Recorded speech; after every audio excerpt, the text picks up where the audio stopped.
Alrighty, well, I'm Estrada, and this is Chuck Ward, and I'm originally here, from here in Atascadero, actually, and I recently moved to Nashville back in May, and Chuck's been living there for the past 2 years, and we just came to the Central Coast to play for Zen Festival, and we had a wonderful weekend, and we're really happy to be playing here for y'all tonight. And this first song we're going to do is called What I've Heard, and it's one of my newest originals.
Yeah, I like it.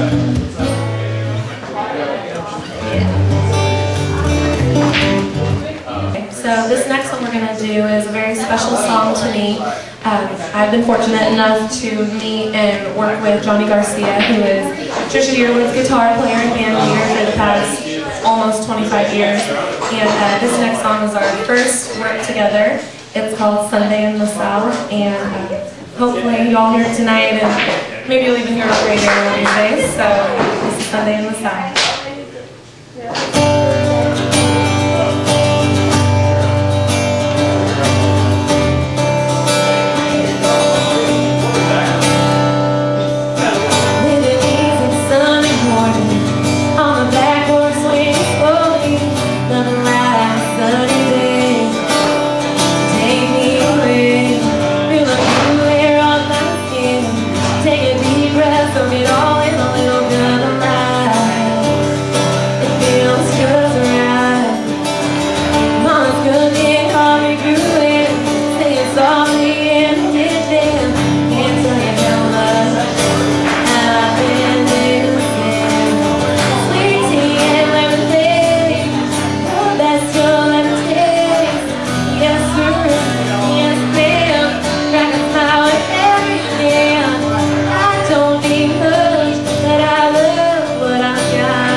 coming up is a pretty new one also. I co-wrote this with a guy named Josh Pfeiffer, who is born and raised in Nashville, and met him at a writer's night, and this is soon become one of our favorite songs performed together, and this one's called Memory. Hope you like it.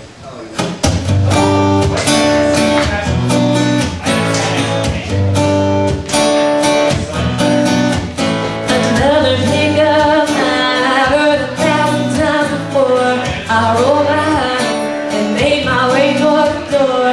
Then grabbed my hand before I walked in. Led me by the first round. The drink turned to a devil.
Chuck and Amy, great job. Estrada. I'm originally from the Central Coast of California, born and raised in Atascadero, California.